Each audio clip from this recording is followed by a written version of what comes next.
Hello everybody, Chocolate Guy here, and welcome back to another video in my series of semi-Halloween themed videos throughout October. I've been planning on getting back to the Owl House for so long now. When I started my season 1 list, Watching and Dreaming wasn't even out yet. We didn't even have the poster yet. Now it's been like a year and a half since the show ended. Man, I miss it. But I'm so excited for in this Halloween month to talk about Season 2.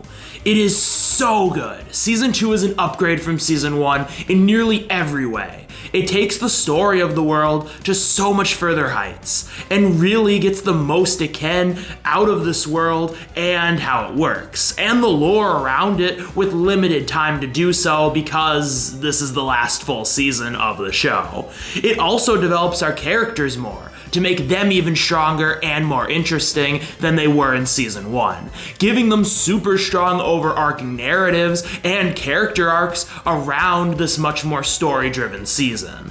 Nearly every character has so much development and an interesting story centered around them, and we get incredible explorations of nearly all our characters, really getting into their heads in a way very few shows, including Season 1 of this show, usually does, which makes it so I can't wait to talk about all that more in specific detail when I dive into actual episodes. This season also expands relationships between multiple people to make the world even more interesting, with examples like actually getting to see Lumity, and the season introducing some new characters that are now fan favorites and series staples, like Rain and so many more. Also, the overarching narrative this season is really strong, and it enhances so many of the season's episodes in a way Season 1 really just couldn't, because it was a more episodic season. And this story itself has so many twists and turns, and takes you through such an incredible and emotional journey, which leads to an amazing back end and build up to the finale that sets up the final 3 episodes amazingly. But not to undermine the rest of the season, because there are a ton of great episodes throughout. The season will just randomly go on a run of exceptional episodes whenever it wants to. Nearly all the episodes are slam dunk winners, and the very few that aren't are still really good. This stands in stark contrast to Season 1, because even though that season was really good, only a small portion of the season was truly great. Here, pretty much the entire season easily is. This is one of the best seasons of a cartoon, being ridiculously consistent, and it produced some of the best episodes that I'll get to talk about next week. In this video though, I'm going to discuss the bottom half of the season, and I'm going to do it differently than I did for the Season 1 video. I'm going to do this in a similar way I do my worst and best episode videos. I'm going to go 11 through 19 in the format of honorable mentions, and then talk about 20, the runner-up, and then the actual worst episode.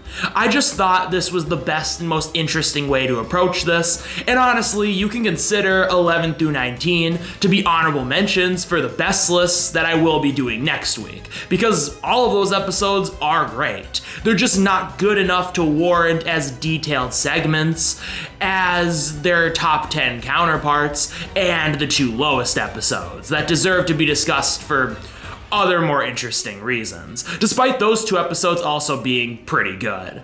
But enough background. There's so much I want to sink my teeth into here, so let's get right into it.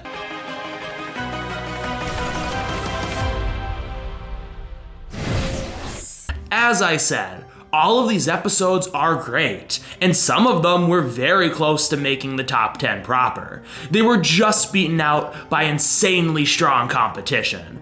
But there's still so much here that deserves recognition for contributing to a great season like this, as I slowly make my way to the bottom and few still good episodes but notable outliers. This episode, really close to making the top 10 proper. When I first watched this episode, I thought it was a solid flashback episode with some interesting moments and a fun story, and nothing much more than that. But honestly, on rewatch, this one has a lot to offer. Not only is the story a fun way to see a few characters when they were younger, with all the cool characterizations in this episode of characters like Bump and Terra Snapdragon, but there are two things that really make this episode something special. First, the story itself is very good. There's a great setup, and both Ida and Bump are likable and have great motivations in this episode. And there are many great twists and turns and fun moments at this event, along with many funny gags and a really fun, intense climax. But other things this episode has going for it that landed it higher than other episodes that make this story as strong as it is the really detailed and interesting look we get into who Ida was at the time, and how through different events we slowly see what led her to become the person she is now, and have the current negative views on the Coven system she holds. This is just such an interesting and different version of Ida that the episode really gets to examine, which is just so fascinating to see. The episode also really develops and strengthens her dynamic with Rain, which is a great part of this season through showing their introduction here, and why, despite the two of them being very different, they were drawn towards each other and influenced by the other's choices, through opening their minds to greater possibilities for themselves, despite kind of moving in opposite directions later. They're also just so cute together here, and there's a lot of really sweet moments between them. This stellar character work and examination, which strengthens the overall overarching narrative very much, is what landed this so high, despite some parts of the episode being a little slow and repetitive, and not the most interesting. For that reason, which kept it out of the top 10. So this is an episode I know will probably surprise many people because it's so high. And honestly, I'm probably not able to justify putting this episode above certain others, but screw it. This one is great and an absolute grower. There's just so much I really like about this episode. I love the character development we get on Gus, and I think the plot centered around him is a ton of fun. It's cool seeing his relationship with Bartholomew, who wasn't that interesting of a character in his last appearance, be strengthened, which does make him more interesting. I also love the character of Bria and the role she serves in this episode, and is a legitimately good twist villain for how she's just so two-faced and plays her role really well. I think the journey to the Galderstones is fun, and the runes themselves are a cool location where a really fun climax with some good twists takes place. I like how through this, Gus realizes he can do incredible things with illusion magic and should have more confidence in himself to make good choices and be successful, after being so self-conscious and just down on himself in general at the beginning of the episode. And I like how this new semi-friendship with Bartholomew plays into this. Also, I love all the side stuff developing the Lumity relationship, which leads to a ton of interesting scenes in such a good and sweet ending. Between these two things, despite some story beats feeling a little underdeveloped for my liking, which is why this isn't any higher, also this one is not as complex as some of the episodes below or above it, which does make it hard to justify putting it this high, but I don't care. I get so much out of this one, and I enjoy it more than some of its competitors, including one some of you guys probably expected to easily make my top 10. So this was one, when I watched the show for the first time, I thought was an easy lock for the top 10, but it was just knocked out of it on rewatch. And look, I really love this episode. I love the pacing of the story and the mystery, and this island is a really cool location the episode has fun exploring. And I think the rich character development we get on King as he learns more about his past is amazing and leads to some truly exceptional scenes. It's just so hard-hitting seeing King trying to figure out who he is after he realized that that most of his perception of himself and the world around him was a lie. And we really get to see the complexities of King's relationship with the people around him and how they love and care for him but aren't exactly sure how to treat him because they don't know exactly what he is either, which is what creates his own confusion and plays more into why King wants these answers and gets you more engaged in finding them out as well. There's just so much to unpack here, and this episode is truly something special. But I think it's a little bit more of a setup to more interesting things later, and because of that, isn't allowed to go as far with some of the elements I discussed. Don't get me wrong, it's still great, and some of the scenes in this episode, especially the one between King and Luce on the beach,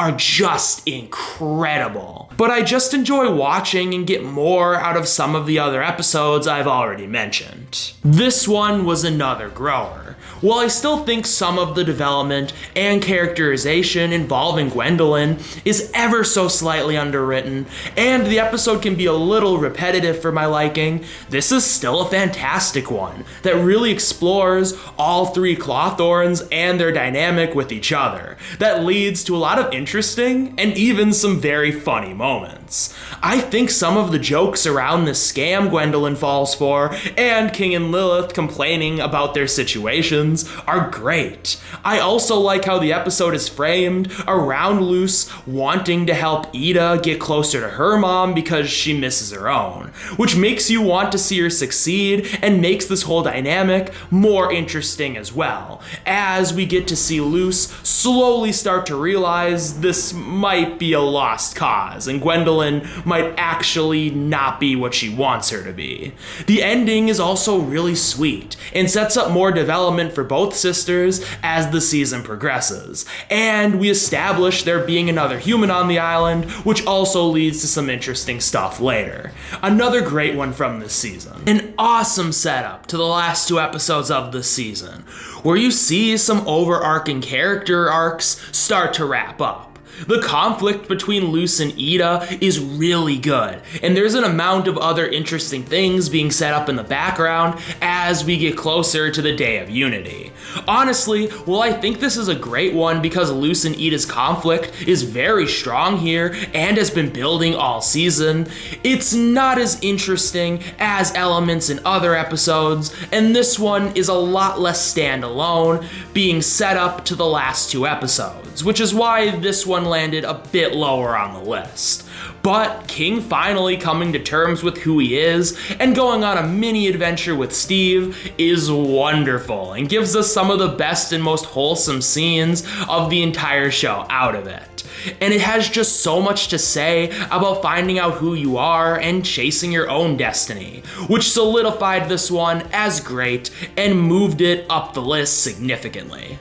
I know some people consider this to be one of the weaker episodes of the season, and I guess it technically is, and while I have some minor issues with it, like Amity and Willow's arc in this episode not being super strong or well written, but I think what this episode has in its favor is great pacing and development on both Hunter and Gus. I like how this episode expands on some of Gus's character development from earlier in the season, and his weird power going off in the middle of this conflict at the school makes this episode really tense and exciting. There's some great twists and turns. I also love how Hunter finally fully comes around and becomes friends with Willow and Gus through this crazy conflict, and through talking with Gus and helping him through his problems. And I think it's such a sick detail that he kind of feels Willow's influence on Gus through their conversations, which pushes him to inevitably be friends with both of them.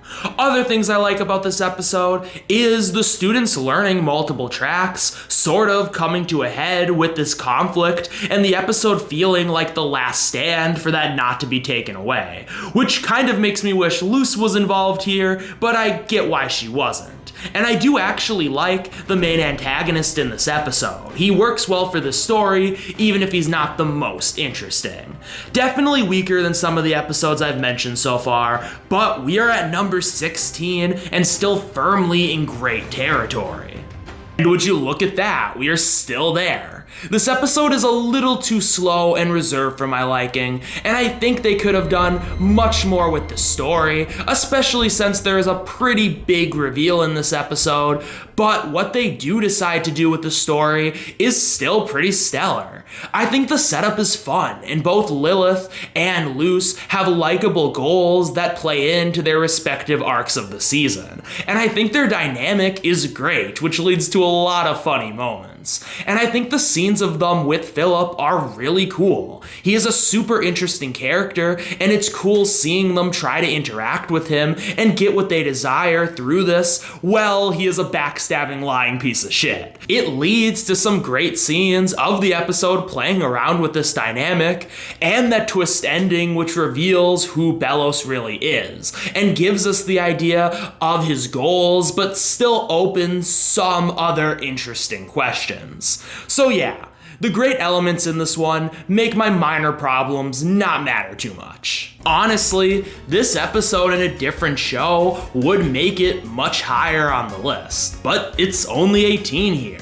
I think the conflict is really good. There's a lot of interesting elements here, whether that be Luce and Amity's evolving relationship, Luce trying to help Kikimora because of recent stuff that has happened with her and her mom, which gives Luce very likable motivation and really makes you want to see her succeed.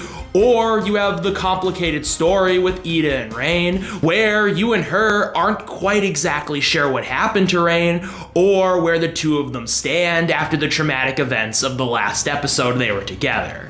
There's also other interesting stuff that is being developed or established as this is going on, like the cool scenes with Amity and Willow, showing them reconnecting, and a great introduction to Terra Snapdragon, who's a great antagonist, especially in this episode.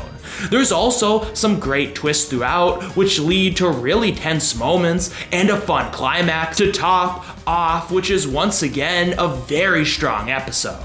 But even with all that said, I just don't think this episode showcases any of these elements better or goes as far with them as the episodes above it.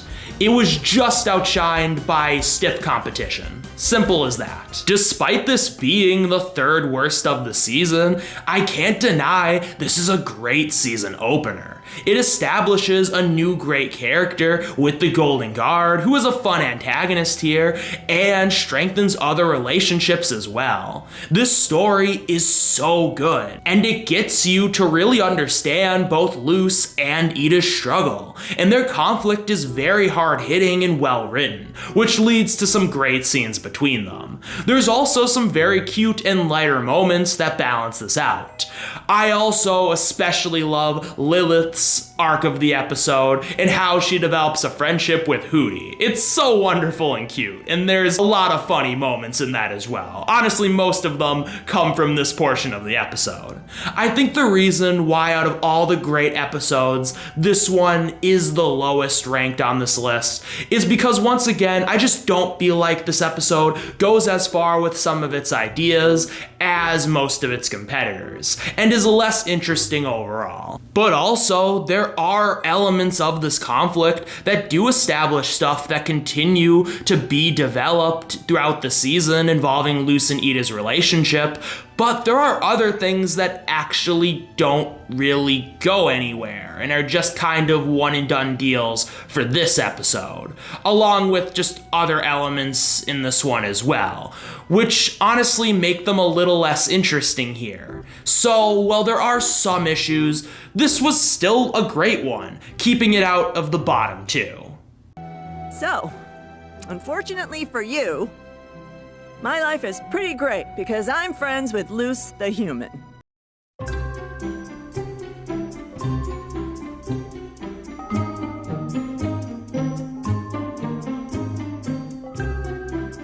So this is the first and one of two episodes I don't think is great. Granted, this episode is still really good. It just can't compete with most others in this season. I'll start with the positives, because there are a lot of them, as this is once again a really good episode. It's cool that we finally get a continuation of King's storyline to find his father. I think the location of this part of the world is cool and allows us to see more places outside of Belos's kingdom. I like how it expands the world and lore of the show in a way while also developing lore around the Collector as well, and what happened with the Titans and their relationship with each other, which is very interesting and gets expanded a little more this season after this episode, and an amount in season 3. I also think King has a lot of great moments, and some especially cute ones when he is hanging out with what he thinks is his true family. Also, the reveal of who he really is also great and opens up a bunch of really interesting questions.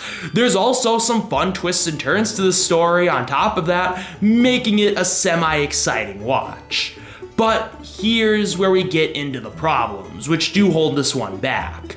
Firstly, and probably the biggest, while some of this lore does get expanded on in later episodes, there are things that are brought up in this one that really don't. The biggest being the Titan Trappers and how they operate, and if Bill is actually lying about certain things, and just their overall connection with the Collector or Collectors. I try to judge these episodes on their own merits, but it's undeniable for a season and show like this that these elements are less interesting because they're only brought up in passing in the future. And on their own here, the Titan Trappers and the circumstances around them are just kind of underwritten, making what should be a really interesting world building episode and turns it into just a semi-interesting one. Also, I don't think this episode is paced super well. It takes a little while to really get into anything super fun or interesting, and I don't think some of these twists work as well because this group and honestly their dynamic with King is undercooked. Once again, this is a fun and interesting episode that is still really good overall for its great elements, but it stands in stark contrast to the quality the rest of the season provides, besides one other episode. Hi.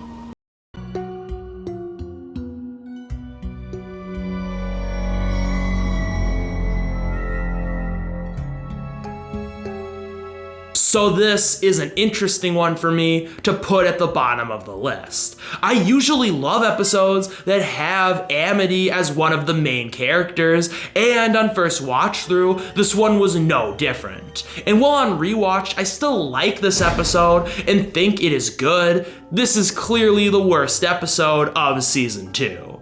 The biggest reason for this is because the story is not great.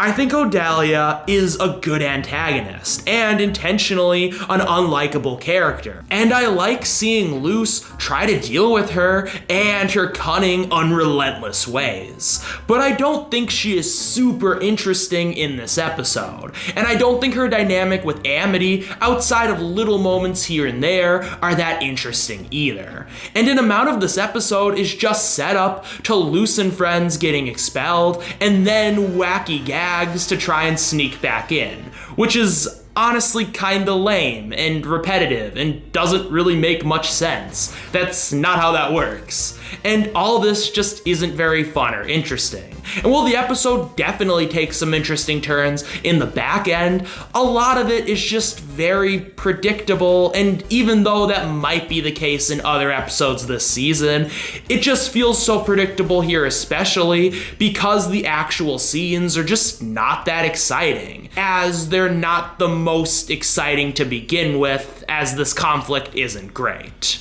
But hold on, you might be saying, this sounds like a pretty lackluster episode, which isn't true at all. What saves this one and makes it still a good episode is the usual good things that the Owl House has going for it, but specifically the character writing being really good and doing a lot of the legwork to make this episode more engaging. And while I don't think the story is great, the final conflict is still semi-fun, and there are many good moments throughout that do show off interesting dynamics. dynamics. Whether it be some interesting stuff with Amity's family, or all the great moments between Luce and Amity, which are the true highlight of this episode, showing their evolving feelings for each other, which actually brings out interesting stuff with Amity's fear of her mother because it gives her something to challenge that with.